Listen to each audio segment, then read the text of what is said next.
Hello, good evening. I hate apologizing for starting late, but I have to because we're like 10 minutes behind schedule. So, our apologies for that. Um, my name is Abubakar Adam Ibrahim, and we're going to be discussing why the past matters. And with me here tonight is Yovanka Perdigao, and a Guinea-Bissau writer, and Peter Kimani, Kenyan novelist, all-round awesome guy. I'm just going to read their bio briefly. Yovanka Perdigao is from Guinea-Bissau. The funny thing about Yovanka is probably you've not met someone from Guinea-Bissau before, right? So look at her, she's the first. Recently, there's someone from Guinea-Bissau who has been all over the news. His name is Ansoumana Fati, 16-year-old footballer who is playing for FC Barcelona, doing amazing stuff. So, except he just became Spanish yesterday or the day before. So Yovanka is a writer, editor, and translator. She grew up in Guinea-Bissau until the age of 6 when a civil war forced her to relocate to Lisbon. Her writing has been inspired by her early experience of conflict. When she returned to Guinea-Bissau after more than 20 years, she became interested in researching Portuguese colonial legacies in Lusophone Africa, discovering the impacts across oceans and in her own family. Yovanka has since worked to champion Lusophone African stories. Her manuscript, 1998, was shortlisted for Penguin 2016 Right Now and the Miles Morland 2019 Scholarship. She is the assistant editor at Daedalus Books and formerly one-third of the Not Another Book podcast. Ladies and gentlemen, a round of applause, please, for Yovanka. Next with me is Peter Kimani, with whom we have had a very interesting conversation earlier in the day. So we're going to continue. So I'm from Nigeria, where we have Nollywood and we have lots of movies, and you have a part 1 and a part 2. So Peter Kimani, this is our part 2. Peter is a novelist, journalist, and scholar. He is currently a faculty member at Aga Khan University in Nairobi. As Kenyan literary icon Ngugi wa Thiong'o, who Peter considers to be his mentor, predicted that his future would lie between hardcovers. He had to prove him right with Dance of the Jacaranda 2018, a fine work of historical fiction. Peter also writes nonfiction, poems, and plays. Peter Kimani, welcome.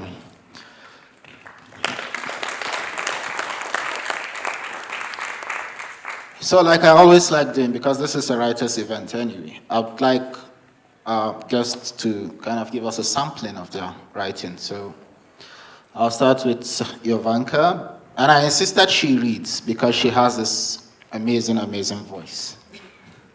So Yovanka, please thrill us for 5 minutes at least.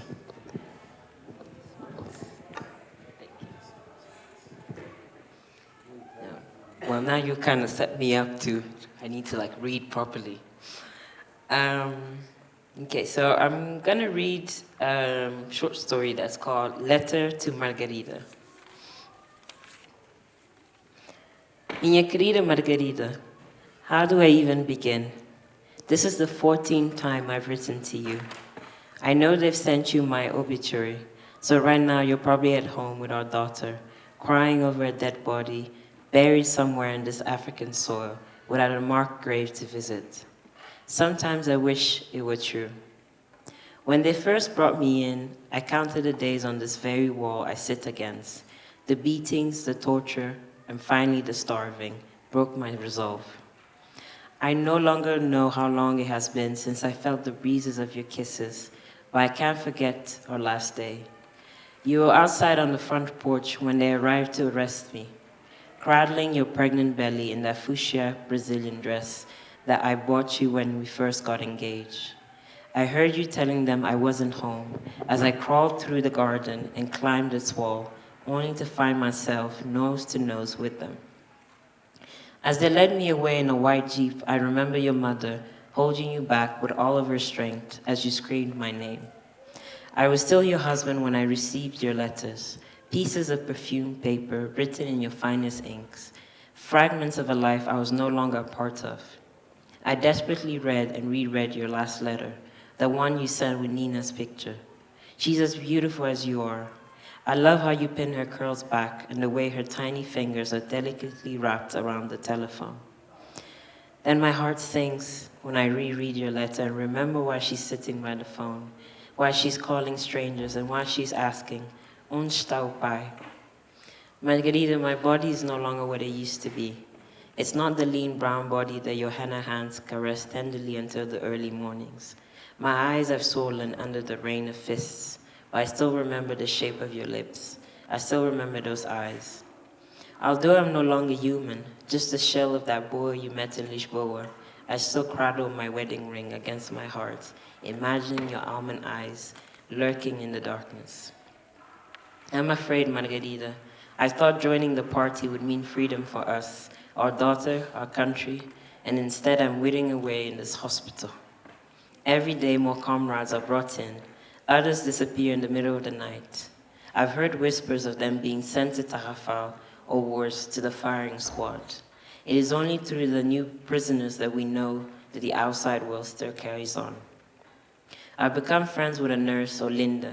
She bandages my finger next to the windows, so I can peer through and watch the streets brimming with life, the hawkers selling survet, the fishermen going to work, the women scurrying to the hairdressers. I watch it all as I become a shadow that no one notices fading into oblivion.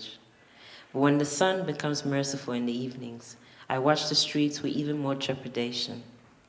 Like clockwork and without fail, a woman dressed impeccably in a blue satin dress walks by. It's not the woman that interests me, but the tiny little human she holds lovingly in her arms.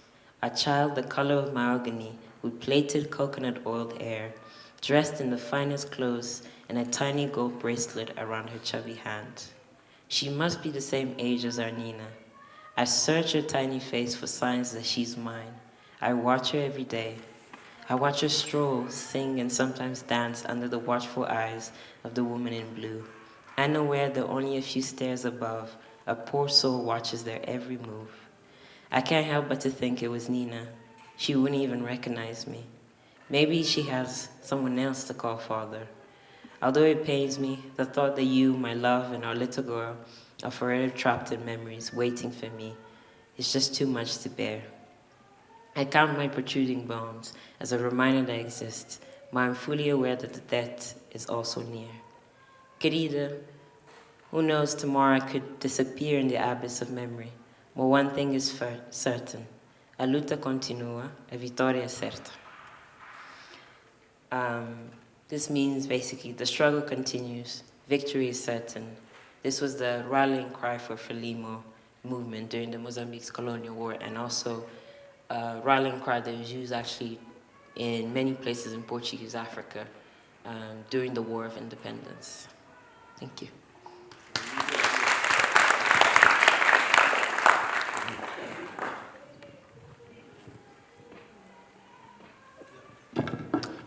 All right, so first I'd like to welcome Yovanka, who I last met in London early last year.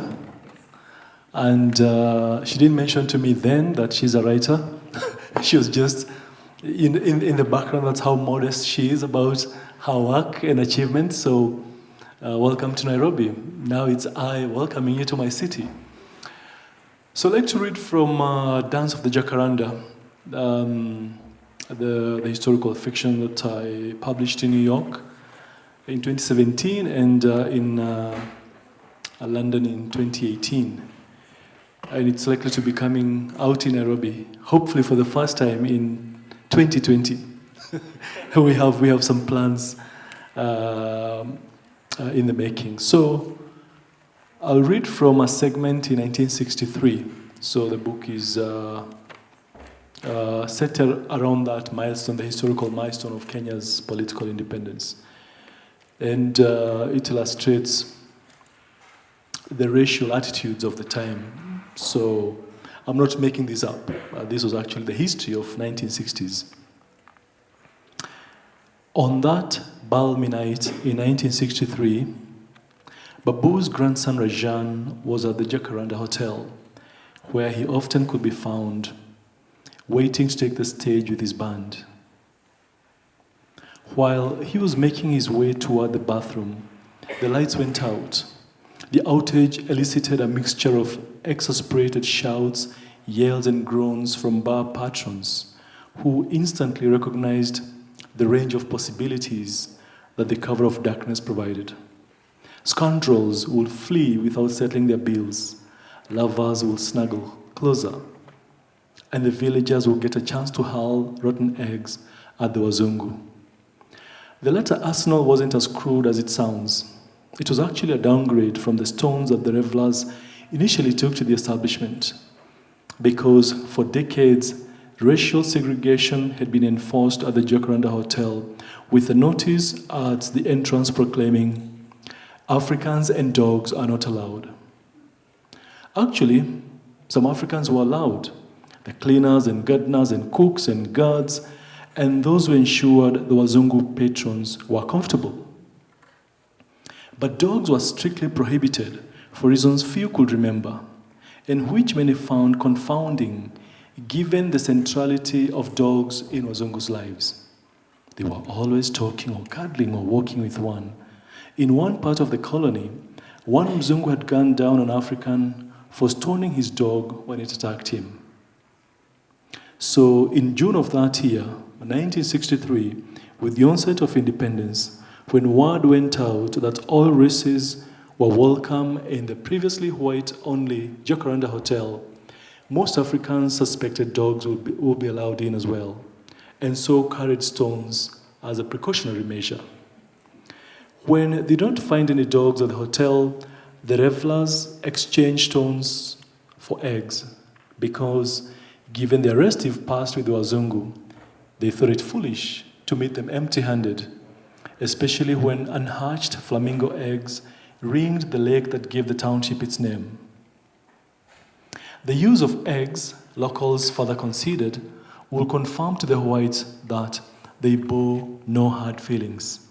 So an outing for drinks nearly always concluded with quite a few rotten eggs cracking on white faces. Thank you, Peter. Brilliant reading, thank you. Maybe we'll circle around to the bits you read just now, but basically we're here to ask why the past matters. So I'll start from there, and then after that I think my job is done. So Yovanka, why does the past matter?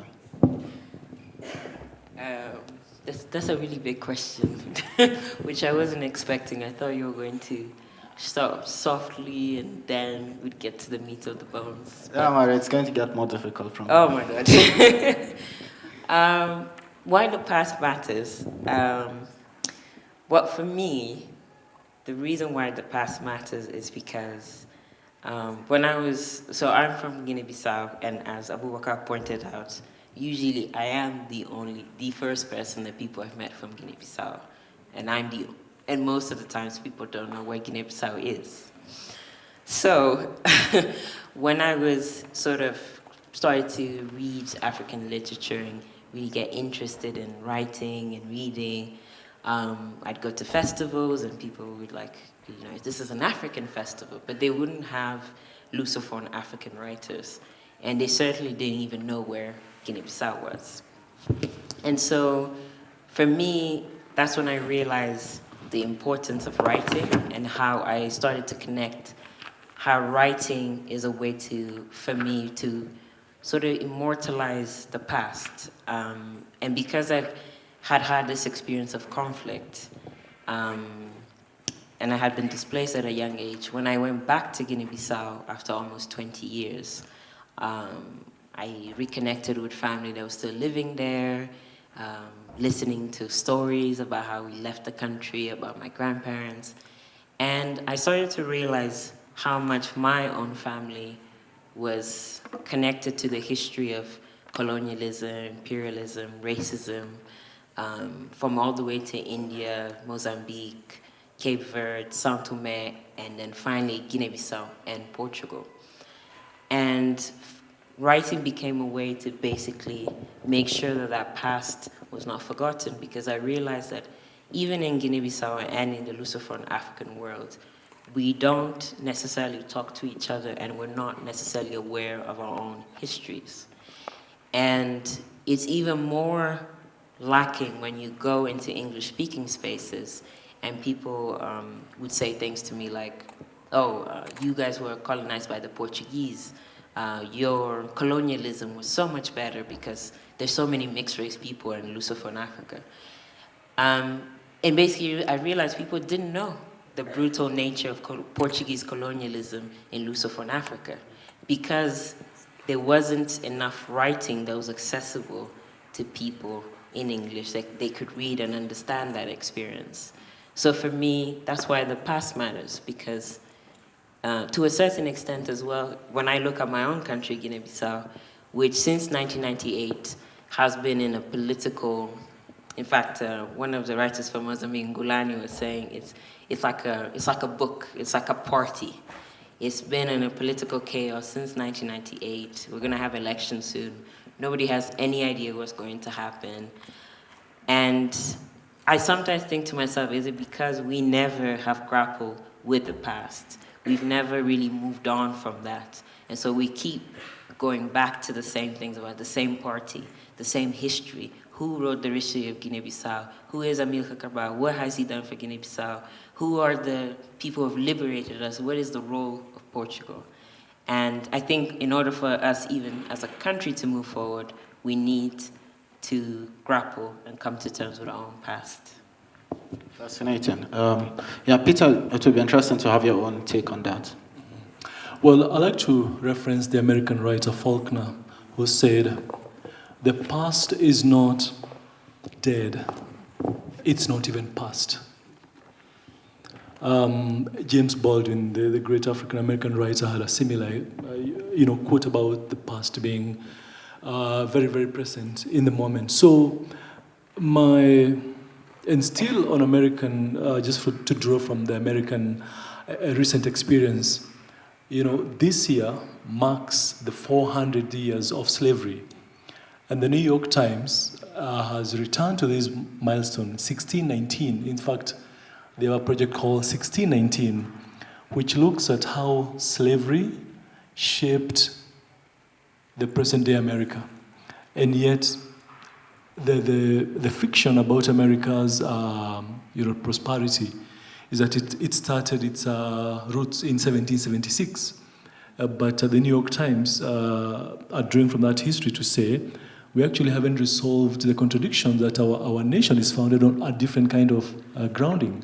Similarly, if you think about this country, Kenya, so we are seated at an institution that was built in 1952. So those who read history books, and I can tell our guests here, was the height of the liberation struggle. So the Mau Mau, War of Liberation and the state of emergency was declared in 1952 when the British colonial settlers here were building this institution to entertain themselves because they had reached what they call the paradise.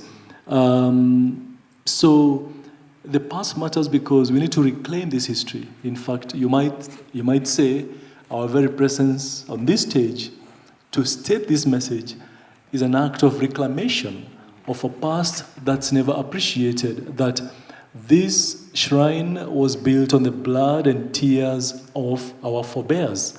So how can that past not matter? It matters because our future is still configured from the limiting lens of colonial history that hasn't fully acknowledged or documented what happened to our people not so long ago. Yeah. That's fascinating. I'd like to stay with you on that. Considering the nature of our pasts that has, in a way, shaped our future and our present, this sense I get from your book that, which traverses generations, and it's sort of cyclical because the issues are kind of hanging with the characters as they go along and kind of transcends their children and all of that.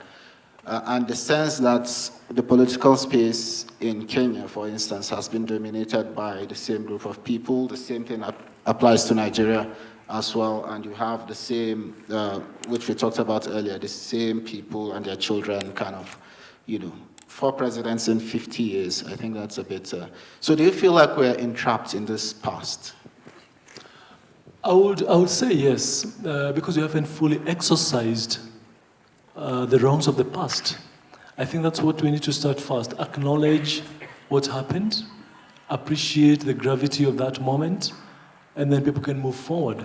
But when there is this whitewash, we don't quite deal with the issues. So for instance, the key thing that still festers this nation is land, the question of land. You saw similar convulsions in Zimbabwe, in South Africa, I'm sure in other parts of the continent where British established colonial settlers, or they created what they call colonies, because there were some places like Nigeria where they did indirect rule, or Uganda, but in Kenya there were settler colonies, and Zimbabwe or South Africa. We haven't fully exercised that past or that question. So, for instance, land in our case remains a really thorny issue because landlessness, and poverty is widespread. And as long as we haven't addressed that question, to whom does the land belong? Is it held in trust by the authorities, the government, and so they are free to disburse it to their cronies rather than resettling those who need it? So we seem to be, so in my specific case, the Kenyatta dynasty, the founding president, who comes from my village, by the way, which hints at my future possibilities if I'm interested in politics. I've villagers for presidents. You've been doing it for 40 years. So. Yeah, but seriously, we haven't quite moved away from these. That they went to Lancaster House in London, negotiated for independence in '63, but they don't quite understand the arm twisting, the blackmailing, and the sheer betrayal of those who are negotiating with the British, securing their own first, their own interests first. So the past matters so much because once you appreciate what they did, their failures as human beings, their achievements as individuals, you can start to examine that question through fiction because you're trying to just explain what it means to be human in this part of the world under conditions that are specific or have been inhibited by its past. But I will say that what my book tries to do, the entirety of the Jacaranda, is to renounce this mythical fiction or this fictive construct that's our national histories. And I want to propose that we have multiple histories, oral histories, carried by the drama like Nyundo, passing on, witnessing history and promoting that different narrative. Because the colonial archive has one story. And that's why I bring in the Indian history as well to the Kenyan struggle, the liberation struggle, and their contributions. And it's true, as you said, the shape of the story is cyclical because that's the nature of how we tell stories. We'll go around each having a turn to tell their story. So one character passes on, another generation passes on the story, and that even tries to subvert the English novel, or which is a Western invention, which has only one character driving the narrative. Here, the history is held by a community of people. Yeah, which for me is sort of Marquesian in scope, right? This idea of different people telling the same stories and then still revolving around the same points. Yovanka, with your story, Letter to Margarita, which I found very interesting, I saw a kind of symbolism in that. I may be wrong, of course. And the sense I got was that this wasn't a person who was imprisoned. It was a country. It was a people that felt or are captive by the burden of this history they have. Was that the idea you were aiming at, or was it something else entirely? Yes, definitely. I think this story actually has several meanings. So it's actually based on a true story, and it's basically about a man. It's basically about a particular moment in history in Guinea-Bissau during the War of Independence. Many people, the Portuguese had a secret police called Pete that targeted a lot of the people that supported independence. And my grandfather was one of them, and he was jailed and tortured by the Portuguese. And so this is about his experiences as a man rotting, basically, in jail. And the final scene where the man is sort of seeing this little girl, this woman and little girl that he sees every day, was actually a true story, because basically when my grandfather was in jail, he could see from his window his daughter, so my mom, with her grandmother, but they couldn't see him. So every day they'd go outside and walk, and he could see them, but they didn't know that he was in jail at that particular moment. And I wanted to write the story and capture at the same time this emotion and feeling as well, of this particular time in history of Guinea-Bissau, where, as you say, the country was at the mercy of the Portuguese. It's fascinating because I was wondering about this as well. At what point does the intimate history of an individual ties into the history of a country? And in a way, you sort of kind of answered that, right? So for you, was it a deliberate thing to make the intimates the national? Yes, because as I was saying, I think for me, when I look at my family, I see the history of several countries, histories of different nations. And when I was, my parents are from Guinea-Bissau. I was born in Portugal, but I have from both sides different heritage, India, São Tomé, and Portugal. And I was just researching and trying to just do a family tree, basically. And I realized that you could tell the history of Portuguese colonialism. So, for example, I have an ancestor who is from India, from Goa. And the reason we treat it as an oddity, we consider ourselves as African with this odd Indian ancestor. And when I started to research about this particular person, I realized the reason why this man ended up in Guinea-Bissau was because at the time the Portuguese didn't have enough medical doctors to send to Africa. So they decided to set up a medical school in Goa, trained Indian people, and sent Indian doctors to Mozambique, Cape Verde, and Guinea-Bissau. So it was just a chance that he ended up in Guinea-Bissau and then ended up in my family. So for me, it's every time I've researched my own history, I've seen how closely aligned it is to even the history of Guinea-Bissau. My grandmother is half Portuguese, a quarter Indian, and then the rest Cape Verde, Guinea-Bissau.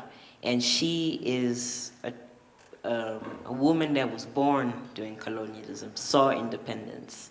My mom was born during colonial times. And that's why I playfully call myself post-colonial. Because lots of people think, oh, but post-colonial, isn't that, it's already past. But not in Lusophone Africa, actually. That's interesting. Peter, you used fictional characters to kind of, analyze this intimate history and how it ties into the broader picture of a country. Was that something you wanted to do deliberately? Was that something you aspired to? Absolutely. I was aware of some historical figures that symbolized some idealism that I wanted to tease out in the story. But I was also aware of crooked characters, historical figures also, who are interesting figures for me to experiment with. But still, what I do, and I like to hear the writers in our midst, how you complicate these characters because for me, I'm writing to discover. I bequeath my characters with possibilities that those historical figures could not have performed. So I did draw from some figures from different generations, different races, but complicate them so that it's not obvious this is so and so. So what I'm happy about is that when readers confront me and ask, "So what are you writing about so and so?" And I said, "Well, take a guess. Was it this?" I said, "Well, I have no idea. You tell me," because by writing, we are reinventing these individuals to just go beyond what's known, to explore the unknown. So for instance, Rajan, who is a key figure in the story, is partly drawn from a left-leaning politician in the 1960s who was assassinated. But then Rajan is a musician. This guy was not a musician. So what I find intriguing is that how my fiction has imitated real life. So when I go to work every morning, I drive on the street that's named for the politician that I was drawing inspiration from. And then my book came out in 2017, February. In 2017, the same year, 4 months later, they inaugurated a new railway. My book was about the construction of a railway line. Then by the end of that year, you have elections where two individuals emerge to claim they're father of the nation. One of them is actually called Baba, and there's a paternity dispute in the book. And, the Indian community, the centerpiece of the story, acknowledged for the first time as the 44th tribe of Kenya, so winning national recognition that had evaded them for 40, 50 years. And then by the end of last year, there's a man who was stranded at the airport, just like my character is, denied of his citizenship rights. So although I write about fiction, I find real life to be imitating my fiction. So I draw from history, and then I reinvent it to imagine a possibility. And those things that were amazingly, strikingly similar to my events in the book. I'm also interested in symbolism in your work, right? And this conversation kind of started earlier. I was curious about the character of Turnbull, right? And how he came in. And when the ambassador mentioned David Livingstone, and the other perspective about him, I kind of said, yes, that was what I was looking for, right? So was this something you kind of wanted, for Turnbull to be that person, without giving the story away, that would create this this space that is a country without meaning to do so, probably? Yeah, it was very deliberate, of course. When the British set out to the East African coast or other parts of the continent, they had what they call Triple C: Christianity, civilization, and commerce. Actually, it should be reordered so that you have commerce first, because that was their primary intent of coming to this part of the world. And so Turnbull is a nice embodiment of all these multiple complexities that by day he is purporting to save the natives, nourish them spiritually. But so the close collaboration between him and MacDonald, the colonial administrator, was not accidental. That's how explorers, missionaries, and colonial administrators were working. So one is spying for the other. So spying so through exploration of the physical space, see where you can access the best route to ship our goods, access their spirituality to understand their psychology, because, as Fanon said, once you colonize a man's mind, you have all you need. Turnbull is a very complex character, because he appears on the surface to be very well intentioned, but then I know that the church has not only been complicit in the colonial enterprise, but its role has not been fully documented and explained, because the Catholic Church in this country owns, a huge chunk of the nation's land. So how can the church that promises about life thereafter be interested in life in this earth? Those are the contradictions that my book seeks out to explain. Fascinating. We'll get back to you on that, because I'm interested or intrigued by this idea of the church, as you said, being interested in colonization. But I think it's beyond that, because slavery would not have been possible without religion, right? Even in sub-Saharan Africa, where you had before you had the Europeans coming, you had the Arab slave raiders coming, right? And they came with religion, and the same thing with the colonial masters who came through the ports and all of that. So it's interesting, this relationship between religion and slavery and all the evils that have happened to this continent.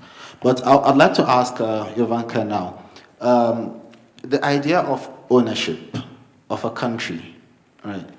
And the way these countries were set up. Guinea-Bissau was previously Portuguese Guinea. Do you still feel, in a way, that you or your country was a possession or is a possession of some colonial power somewhere? Sorry, can you repeat the last part? Yeah. Do you feel, or is there a sense in Guinea-Bissau, for instance, that we were the possession of a country somewhere? That they were the possession of a country? Possession. They belonged to Portugal because they were Portuguese Guinea. No. Well, the Portuguese, something that's in history, when people talk about how colonial powers arrived in Africa, it seems like it was like a very quick thing. They just swooped in and just declared. But just like Guinea-Bissau was just like many other African countries, where for many, like almost a decade, was not, even though it's considered Portuguese Guinea, was not actually fully colonized, fully under the command of Portugal. And even throughout colonization, there was always this tension. And I think that was that tension that was able to survive and inspire as well the War of Independence that Amilcar Cabral brought on. Okay, so I'll throw the same question to Peter, in the sense that, because we started talking about this earlier, and there's this perception that Kenya is still a colony, right? And I was discussing this with someone earlier in the audience, and I said, I have this, it's not a feeling, it's a belief that the countries on this continent were carved up as business enterprises for the colonial masters, right? And these founding fathers that we venerate so much, when the colonialists left, the founding fathers took over and had the opportunity of building nations out of the spaces that were carved. But then they realized, well, this is a business enterprises, the slave masters have left, so now we take over, right? So instead of building a country, they continue to run it as a business enterprise. And with Kenya, for instance, you're talking about the sense that you have that it's still a colony because some of the key possessions of the country are still British-owned. Could you elaborate on that? So the first entity that came to this country was called the Imperial British East Africa Company. So when the British set out to this land, they used a private enterprise. So when they left in 1963, those multinationals, now much stronger, much more organized, were more entrenched in every facet of Kenya's life. So if you're on the statistics, they are there. How much land is still held by British multinationals in this country to this day. And the production of key products like tea, coffee, being decided at London auctions, not Nairobi auction, but London. Let's put it this way. If European powers knew they could control the resources of the continent by shipping away the people 400 years ago, then they decided 100 years ago they can come and let us work for the land, take away all the land can produce. So they learned in 63 or about 50, 60 years ago, they can actually now control the resources of the continent remotely. So we discovered, or Kenya discovered oil reserves about 10 years ago. If you want to know who is exploring for oil, you just need to know what's happening in the Niger Delta. It is the British multinational that are mining, extracting all the land can produce on the land and below it. So again, the contracts for extraction of oil are secrets that are not made to the public. So you don't know the kind of leases they have agreed with our national leaders. And, we are simply a satellite extension of London Empire, the British Empire. So any political scientist will map out how this manifests. I am interested in the history, and the best history, the best manifestation of this history is the land that still doesn't belong to those from whom it was dispossessed more than 100 years ago. So we are still, I believe, for me, speaking here to a man from Nigeria, speaking to you in English, exemplifies the complex ways in which the empire regenerates itself. That even now, when you think about now, that last example is that our intellectual wealth is saved in a foreign granary. I cannot access your Hausa, you cannot access my Swahili or Kikuyu. We have to be mediated through the British culture, the British language, which is the same way in which our natural resources are being exploited. Do you find that so offensive? In the sense that, because, what we probably didn't acknowledge or don't acknowledge is that before the Europeans came, there has always been, if you like, call it low-intensity colonization, right, where one ethnic group dominates the other and then languages are lost and the language of the dominant group becomes the main language being spoken. So in that sense, do you feel offended by the fact that we are now interacting in English? Absolutely. We have Swahili as the region's lingua franca. It's spoken by more than 100 million people. So why has this language not been entrenched, more on the continent?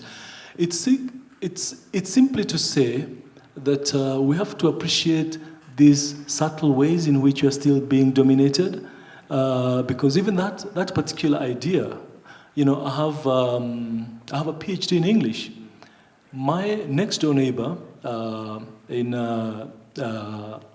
this city of Nairobi doesn't send his children to my house because we speak Swahili.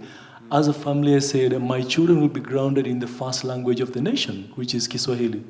And my neighbor wants to have their children master the language of our colonial masters over Kiswahili. So how do we shift this mentality, this stupid, upsetting mentality, that we look up towards foreign and alien as better than what we are collectively? So when Bob Marley says we have to decolonize our minds,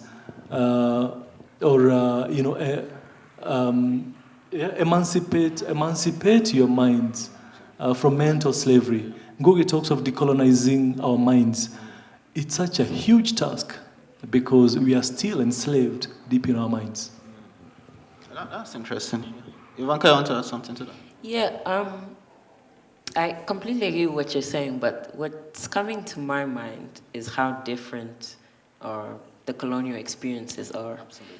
Because, for example, going back to the question you asked, and why I say Guinea-Bissau, I don't think in Guinea-Bissau we see ourselves as still, like, let's say, a neo-colonial colony of Portugal, because first of all, there's a big difference between Portugal and England's method of colonization, and many people even say as a joke that the Portuguese were not very good colonizers, And Guinea-Bissau, amongst the countries that Portugal had colonized, was not one of the, let's say, jewels of the empire. It was too much of a small country. It was not of particular interest. But it's a very different story, perhaps, if you look at places like Angola, Mozambique, where there was actually settlers living in those places. But, in Guinea-Bissau, even when the war happened, the first people to be sort of rescued out of the conflict were not Portuguese people. It wasn't a Portuguese boat that came to rescue people in Guinea-Bissau. It was a French boat. So I think that tells you that Portugal has not had an interest in Guinea-Bissau for a very, very long time. And the last time they were even involved, you could say, deeply in politics. I mean, I won't speak for Angola, but if you look at East Timor, where they had a military presence, it ended up being a disaster for them. So in terms of when Guinea-Bissau was going through its political upheavals, there was never much of an interest. It was almost seen as like a mess that they don't want to get in. And I think for us, even in Guinea-Bissau, we see it's as if you're at the end of the world and nothing outside Guinea-Bissau even matters. It's interesting you brought that up because I wanted to ask you, when the Portuguese came to Guinea-Bissau, they allowed themselves, more or less, to be limited to the coastal area, right? Mm-hmm. They weren't allowed to advance further in, and which brings me to the question of complicity, because those who kept the Portuguese on the shoreline ensured that they brought out slaves and goods and whatever and sold to the Portuguese, and the Portuguese were fine doing business that way.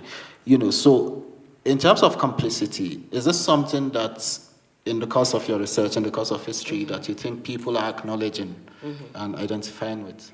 I think like many other countries, for example, if you look at the histories of Ghana or even Nigeria, I think there's always in those national conversations, people will single out certain ethnic groups and talk about how certain ethnic groups have benefited, and almost in a way they'll start talking about these were the ones that sold some of our brothers to the Portuguese. But it's still not, I don't think it's a feeling just as strong as I've observed, for example, in Ghana, where certain ethnic groups very closely align themselves to the British. Whereas in Guinea-Bissau, it was a case that the Portuguese, they did pretty much like the British. They managed to sort of insert themselves with different tribes and get them to fight against each other and exploited those weaknesses. But once again, like many other countries, there was a history of resisting the Portuguese. Fascinating. We're almost out of time, so I'm going to throw this open to the audience. If anyone has questions. 1, 2, 3, 4, 5, 6, 7, 8, 9, 10. Okay, let's start with the gentleman over here. Thank you so much. Yeah, could you make it just brief, because there's so many hands up, so we take as much as we can. Okay. I had so much, but let me go to my question. In your opinion, honestly, do you think that colonization, honestly, was bad? And can you imagine Africa without colonization today? Are you asking me? I'm asking the panel. Okay, fantastic. Okay. Was it a necessary evil? Okay. Yovanka, Peter? I reserve my comment. I was going to say no comment. I don't know if you can answer that question. I think if I think about myself, for example, I wouldn't exist if there hadn't been colonization. But that doesn't mean I wish it had happened in order for me to exist. If that makes sense. I think it's something that happened, something that we as a continent, and I could speak for Guinea-Bissau, I know that in Guinea-Bissau we have not dealt with what colonization has done and what the War of Independence has done for our people. Okay, let me help you.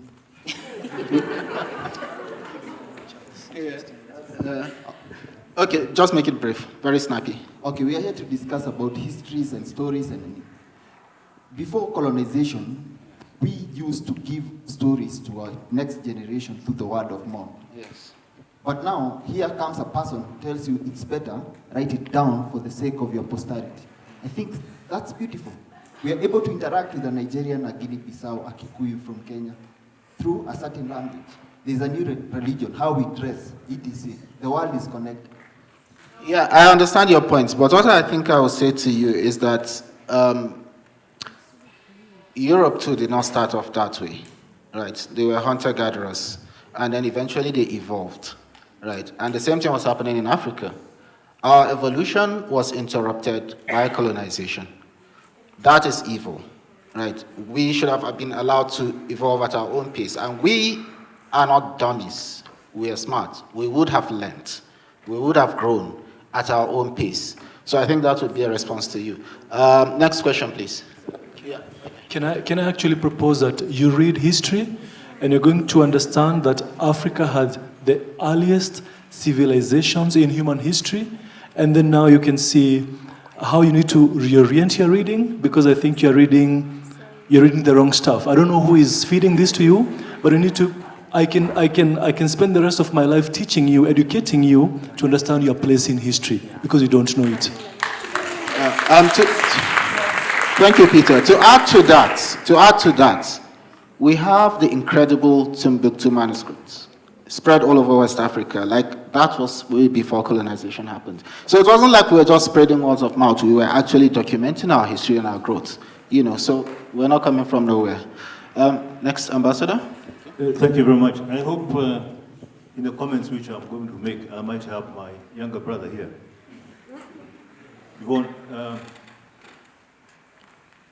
Yovanka. Yes. Welcome to Kenya. Thank you. I'm a great admirer of your country. I read PIJC, Amika Cabral, and for that reason, you're most welcome. Now, we started with, does history matter? Yes, it matters. It matters because it is the anvil on which the present is shaped. Our present in Africa is not something to be proud of. So what is it in our history, in the past, that shaped us into what we are today, where Yovanka said there is election coming and you don't know where you're going? Same here. Nigeria is the same. Zimbabwe is the same. I will not, and I'll be very brief this time. I would like to say that in our training in the past, since the advent of colonialism, we had a lot of changes. Our history was changed, distorted. We all agree. Our culture was changed, distorted. We all agree. Our psyche was distorted. We were given something else, a black man, to be ashamed of. Everything which is negative is black, associated with the color of the black people. Our education was not about our past. It's about them and their civilization. You read about Alexander the Great, no Shaka the Zulu, etc., etc. So, what did we become? In the end, we became robots, and that's where the economy comes in. If you want to train a dog to protect your home, if you have seen the training, or a circus animal, you beat it thoroughly until you tell it to sit, it sits very fast. To stand, it stands. Even a lion, the strongest animal in the world, is put in a cage by a small man like me, and it is told, sit, it sits. Do you know what pain that lion has gone into to do what is being told, including an elephant in a circus? This is what has happened to the black race and the people of the third world. Thank you, Mr. Ambassador. Thank you.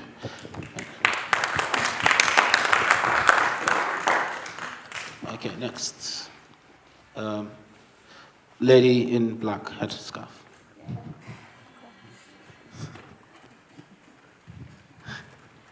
I will say that is not the best description of me. Okay. My name is Sahara Abdi.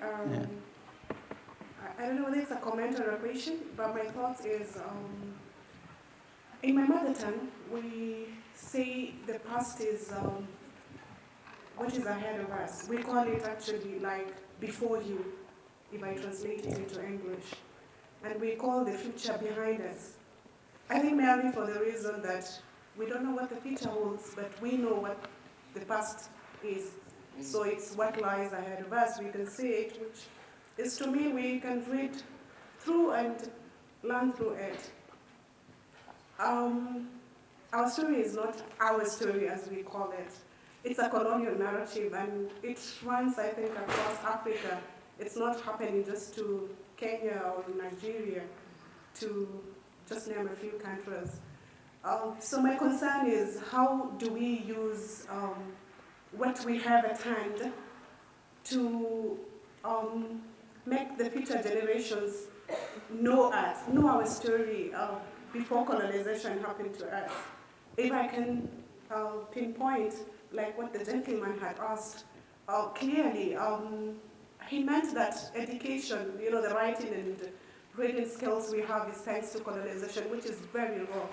We had education system that was existing before colonization happened to us.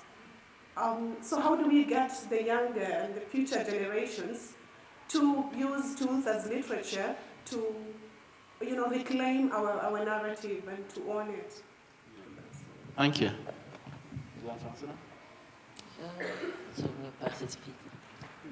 Thanks. Well, the fact that we're having these conversations, Zahra, is a good beginning. It means today we are challenging his presumptions. He'll go challenge the presumptions of some other young people, and gradually you create a generation that's more enlightened. So this is a beginning, a good beginning of writers on the continent talking about their contexts and how their future appears to be impeded by the past because the present hasn't quite been figured out. So I would say that when I went to school in this country, it was the same colonial education that other children had received. But then you find, out of my own curiosity, that drew me to other histories that were not in the history curriculum of the school. And I started learning about interesting things about the black race. So for instance, Pan-African movement, which was happening in Europe in 1940s. We didn't read about that, other than gleaning through what did your national leaders do. But you go to the history books now and you find there is a whole archive of knowledge that's not accessible to us. So when I use my fiction now, I can, excavate this hidden history and spread it to another generation of readers. And I am comforted by the fact that young people are in this space. They have been coming to these events, and even to the book events have been featured or invited in this country. It's mainly young people who are thirsting for knowledge of their past, because they too are anxious about the present, and the future looks very bleak. So they're seeking to know what's happened in the past. And I hope that, it will be a process. So today we're having this conversation, could be another day, a few months, another year, and gradually we'll have a generation that's more enlightened. But it's a lot of hard work. And this has to come with the first acknowledgement that we need to make an intervention. You want to say something? I think just as Peter said, it is about us. It's up to us basically to educate ourselves. But once again, I think even when Peter was talking about emancipate your mind, that battle is different in different African societies. And for example, when I think of Guinea-Bissau, accessing certain archives is impossible to me. In a country that has been in a political chaos since 1998, to find that would be extremely difficult. And I found, for me actually, was through actually interviewing members of my family, talking to people, and actually the issue sometimes, for my own country, is that our past is not written. And also coming from a Portuguese-speaking country, it's very, very difficult because I find that English-speaking Africa tends to have an advantage because English is the lingua franca of the world. When you want to access certain information, you're more likely to find it in English. If you want to access something about Portuguese-speaking Africa, it's very, very little can be found on the internet, for example.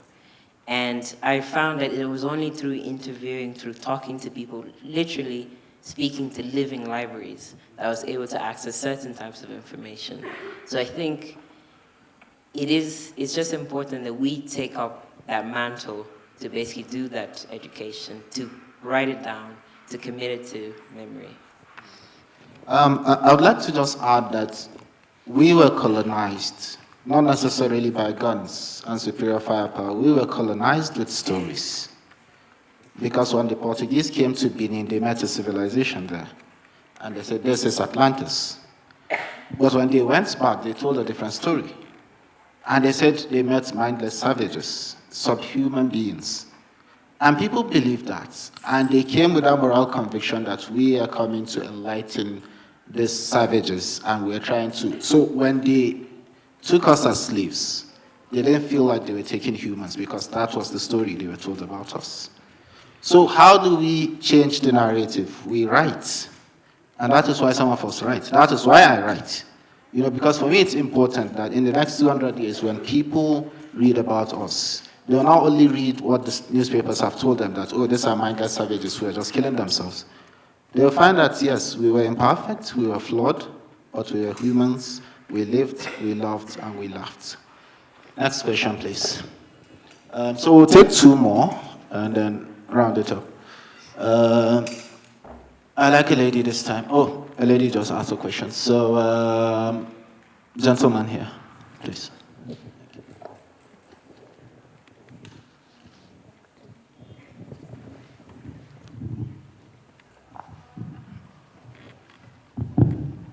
My question will revolve to everyone in this room, residing in Kenya and wherever part of the world. Peter, I'm challenging you as a student and as a Kenyan resident who's experienced every part of this country. Peter, I've been to Kibera to participate in a clinic to teach young children concerning child labor. But those young children don't want to be taught in English. They want to be taught in Kiswahili. I've gone to Mashinani. They wanted books, but they tell me, Ali, next time you come back, come with a book that is in Kiswahili. Then this is a challenge to you as authors. Please, as much as you're writing books in English, please also write it in Kiswahili, so that in Mashinani, they can actually read it, they can embrace it, they can save money to buy it, and you'll be leaving a legacy instead of you being an ordinary author. Thank you. Thank you. Okay, this gentleman has been persistently putting his hands up, so, yes. Yeah. Okay, just hold on a bit. I wanted to respond briefly and say, I actually write in Kiswahili as well. I started my journalism on Taifa Leo, which is the only Swahili publication in this country. And so I am aware, and thanks for bringing this to our attention, that by privileging English language, we are entrenching the colonial dominance that you're seeking to vanquish. So language has to be at the center of this intervention.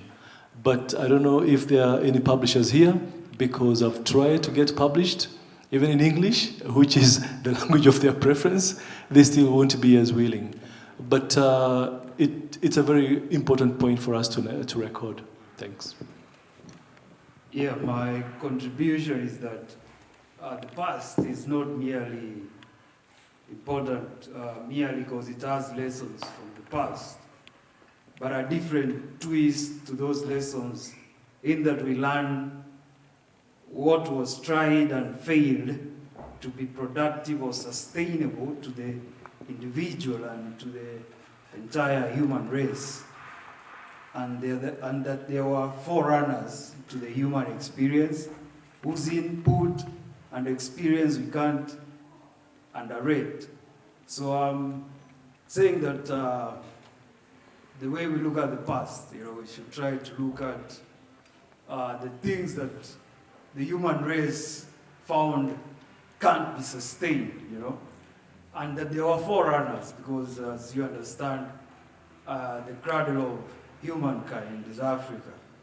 And for example, the European stock, the Neanderthal, appeared for 50,000 years around that period from now. So For example, when you speak of practices like homosexuality and gayism, you know, those are practices that the human race found unsustainable to the advancement and sustainability of the human race in general. So those are lessons. In that when we look at history, we learn what was tried and failed. And it even culminated in the Nile Valley where the 42 laws of Maat say, number 21 says, I have not committed sodomy. That's gay. So, okay, so could you ask your question yeah, now? so my question is, in our writings, we don't have this aspect. And especially our writers, they are writing for the global literature market, which is dominated and controlled by the Imperialists. So we don't have the aspect of putting out the lessons that the early humans put to the current human race. So my question is, how can we come out with that creatively? You know, how can we speak of those things people want to speak about? You see, like the more sensitive the matter, the more people love themselves. Okay, thank you. Thank you. Yeah. Does anyone want to take that?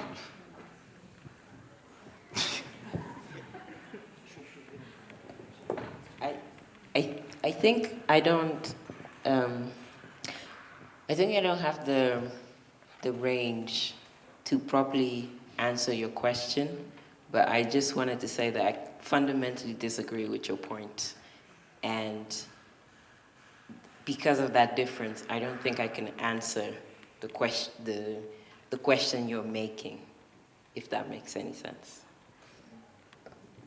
Yeah, and Yovanka has spoken for me. Thank you. Thank you. So last question. Okay, there's a lady here at the front. I wanted someone from this side.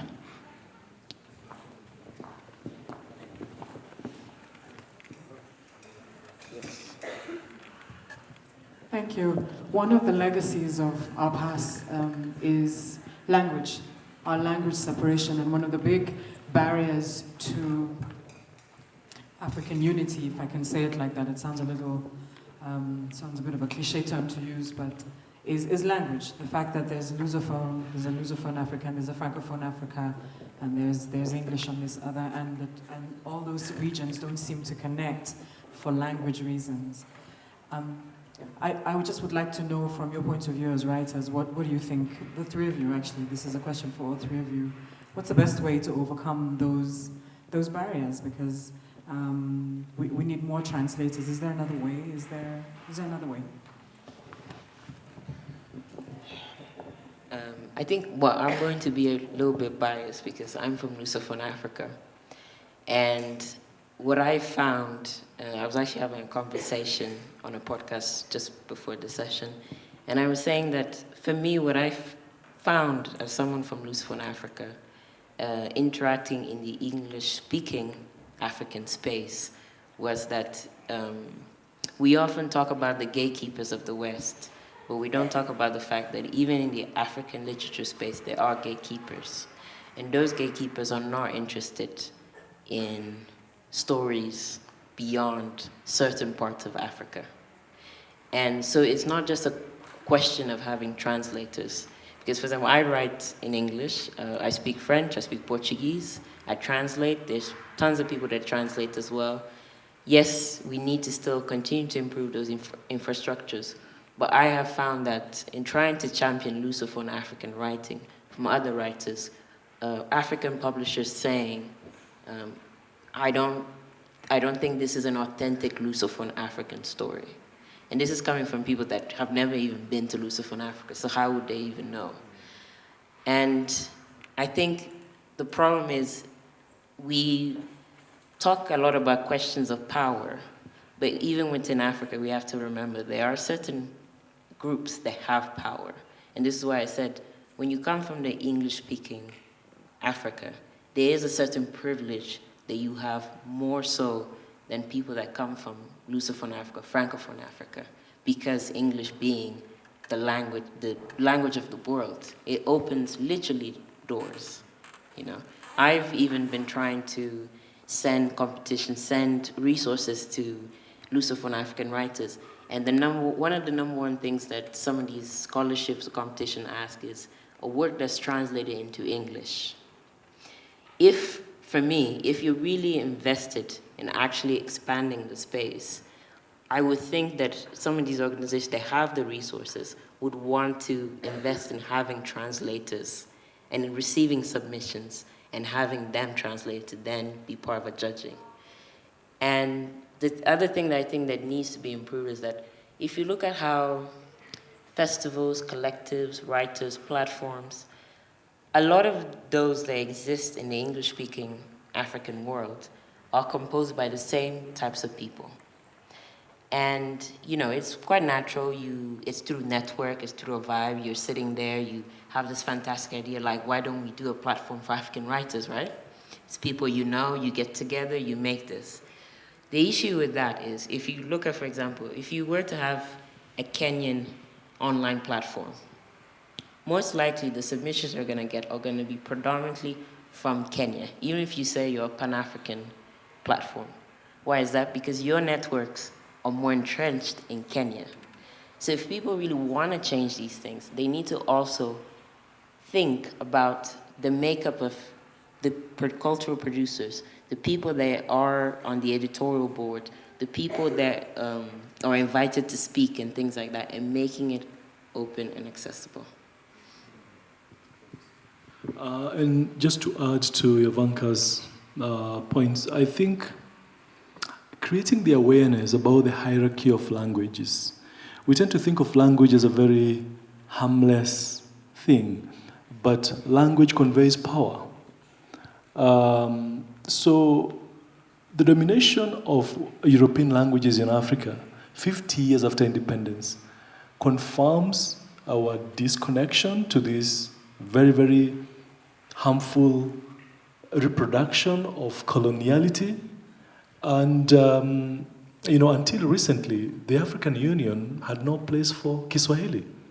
I think they only accepted it just 2 years ago to promote it as a region's language. So my thinking is that if we don't create this awareness and these conversations about the harmful ways in which we are suppressing our own culture, our own economies, our own history, we have 2,000 languages in active use on the continent. So we only know Hausa, we only know Swahili because we're here and we speak those languages. There are 2,000 other languages. But we haven't created a network. We haven't created an infrastructure that can support those languages, because all our leaders, without exception, are interested in is lip service. So in this country, we have a constitutional requirement that children in different localities in this country can learn in their initial years of schooling in their indigenous languages.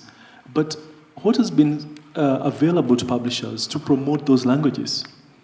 So publishers are interested in investment and returns. So if there is no support towards those initiatives, it will just end up to lip service. And the other way in which we are being still dominated, in 2003, just for the benefit of our visitors, free education was introduced in this country in 2003. That's 16 years ago. And so the British government committed to support publication of books to be availed for free to all school children in Kenya, and for every shilling or every pound paid by the Kenyan government, they will match it. But the quality of these books that was specified by the British aid agency DFID was almost impossible to get those books locally. They were all published by British multinationals. So not only were they ripping back their pound, they were actually taking away the pound provided by the Kenyan government. So the books that were available here were actually benefiting British multinationals. So if we don't keep thinking and talk about these issues, we're going to miss the future possibilities. We are talking of artificial intelligence right now. Which languages are being utilized in that network? It's mostly European languages. And it will be, again, now in the digital sphere, where we think we are democratizing space, we are reproducing the same colonial networks that have impoverished this continent for more than 400 years.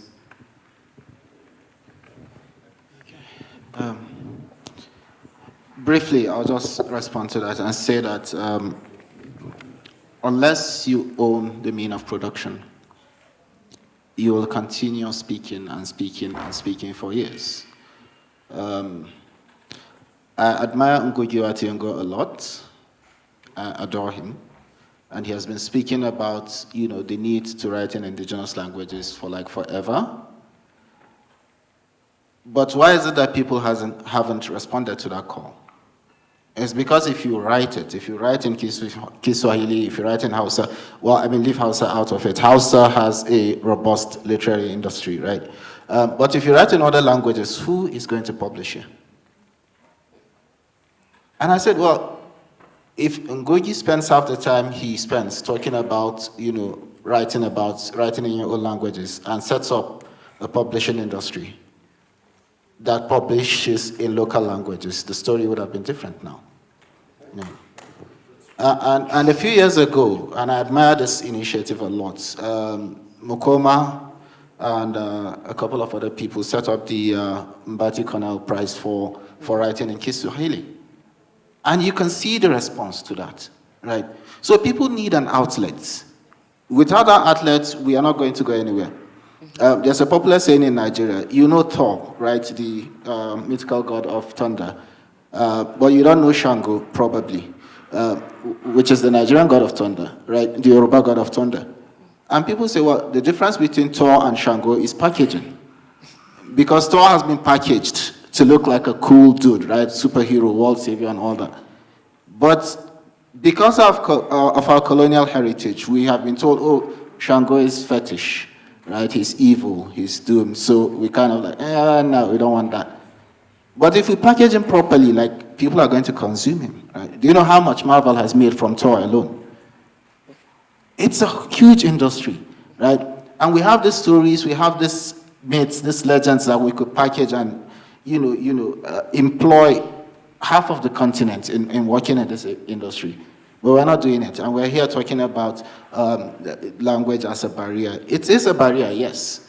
And I remember Yovanka wrote an article about it. She was very, very bitter, very angry, and understandably so. That nobody is involving Lusophone Africa in conversations about literature. And there was a buzz a few years ago, and she was excited. She was expecting someone to say, oh, you know what, come on board, come, let's talk about it. And that hasn't happened for years. But here she is now. So I'd like to ask her as a final question, are you happy now that you're here? I think this is a good beginning. And I wanted to say, actually, going back to Ngugi, I also admire his stance on languages. But once again, it's perfect to apply that in Kenya. But take that to certain Lusophone African countries that do not speak African languages, where actually our colonial heritage, you had to strip yourself out of your Africanness. I, for example, in my grandparents' home, we never spoke Creole. I speak a very bad Creole to this day, because my parents would not speak Creole. To survive, my family had to learn Portuguese, French, and then English. So it was always about a survival. How can we, and I think also this question that we keep coming back as writers and languages. I think language is a very deeply personal thing, My first languages that I learned were French, Creole, and Portuguese. But I've spent 10 years in London. I think I dream in English, It's very hard for me now to write in other languages. And even, I don't have, I'm from an ethnic group called the Pepel. Most Pepel people in Guinea-Bissau don't speak Pepel, So it's, once again, we have to actually, this is what this festival, I think it's important to have spaces like that, is because before, Lucifer in Africa didn't have a seat at the table.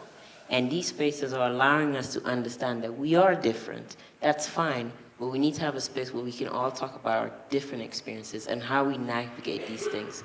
Because we don't want a dominant discourse to say, this is how we're going to emancipate our minds, this is how we're going to decolonize, and it only serves one particular part of Africa. Thank you very much. So thank you, Yovanka. Thank you, Peter. Okay. Last question. Thank you very much. My name is Gerald Kidingi. I'm an author, and I'm very much interested in what has been going on here, what I've seen so far. I wanted to clarify something here, because I don't think it has come out clearly. What Yovanka is saying, and what we say as Kenyans, there is something that we never learned, we never experienced as Kenyans, and that was assimilation. The Portuguese, the French, practiced in Africa assimilation. They come and they tell you your language, your manners, whatever it is, it's no good. So what you do is you forget it and learn my language, my manners, my religion. You forget everything, just simply forget it, okay? And take on what I have to offer. That is why it is possible for very many people not to know their own languages. They don't know even where it came from. I've been to Mozambique. I have actually written several books about Mozambique, but they have not all yet been published. And I discovered that most of the Mozambicans, especially anybody who came, whom I met in town, they did not know their languages. They only know Portuguese. And English, they started in 1999 to teach English. And so right now they're part of the Commonwealth, but very few people want to learn it. They still feel that, Portuguese is a better way, it's a better deal than English. So anyway, I wanted to challenge you. You have traveled. You are based elsewhere. Ngugi is based in the US. You are based now in the US. You are based in London. You are based somewhere else also. I want to challenge you. Why can't you get somebody, a big publisher, or even a small publisher, in terms of the US or Britain, to come here and listen to our stories and look at our manuscripts and deal with only the literature that we write, not the school materials. We are teaching English very timidly. I've realized. I've written several manuscripts for schools here, and some of them are being published. One or two have been published already, but they watered down what I had written because they say the kids will not learn. But when I look at the way they teach English elsewhere, it's the way I was taught Kimeru. Nobody started off by telling me timidly, this is not water, this is something small, I was taught this is water, this is ugali, this is whatnot, yeah? And a kid can learn anything, all right? So it's a challenge. Please, all right, let us see whether it's possible for African authors who have matured and who have made it. Thank you. To come together and help Africa, since we agree that the white man owned us. The Catholic Church owns even this place where we are. They owned, from Parliament buildings, going all the way to the last university in Nairobi. No. Along here. Okay. Could we respond to what you said? Okay. Alliance, from alliance going on is the alliance of Protestant churches. So in other words, we were owned and we are still owned. Yeah. Please. Thank you. So to correct an impression, I live on the continent. I live in Abuja. And whatever I've done from Abuja. Which is to say that there's no limitation to what you can do from where you are. You know, it's a matter of belief, it's a matter of what you have to offer. Secondly, I would like to say that your suggestion that we invite publishers from the UK, from the US to come and package and distribute our stories, I feel that is problematic. Problematic in the sense that these are people who have a business. They have an interest, they have an idea they want to project, and they are putting their money into it. You know, so if I put my money and I say this is my publishing house, I will tell stories that I like. Those are the kind of stories that I'm going to accept. If you don't like that, that's your business. It's my money, it's my publishing house. Which is why we have a problem on this continent. And unless we set up publishing houses here, we'll continue running to London and to Lisbon and to Paris to negotiate our own conversations. Right? In Nigeria, for example, we have nearly 200 million people now, 198 at the last count. And you have, I mean, I'm not bragging, but you know how many writers they say live in Nigeria, right? So for all these people, all this population, you have more or less nearly half a dozen or thereabouts publishing houses that publish traditional stories. These publishing houses were set up by people who have no background in publishing, none whatsoever. But they realized there's a need for us to document our stories. They didn't have money, but they put everything they had into publishing houses. So a lot of these publishing houses, you discover they have like maybe a partner, two partners who say, you know what, let's put our money together and start this. Maybe they have 1 or 2, 3 employees, right? And they publish the stories and they have challenges distributing books because they give books to distributors, but distributors sell off the books, they don't get their money back. But then they keep doing it because they are passionate, because they believe in what they're doing. So if these 6 publishing houses cannot service Nigeria alone, how many manuscripts do you expect they receive every day? So they can't service their own population. They can't service their own market. They are not making their money back. You want them to go and start looking for publishers from Equatorial Guinea or writers from Equatorial Guinea. How do you expect they're going to survive that? So we need to, it's not about inviting publishers from London or elsewhere. We need to do this ourselves. We need to get off our asses, set up publishing houses, and tell our own bloody story. Thank you very much. And with that, I thank Peter Kimani, I thank Yovanka, and I thank our fantastic audience. Thank you for coming and enjoy the rest of the festival.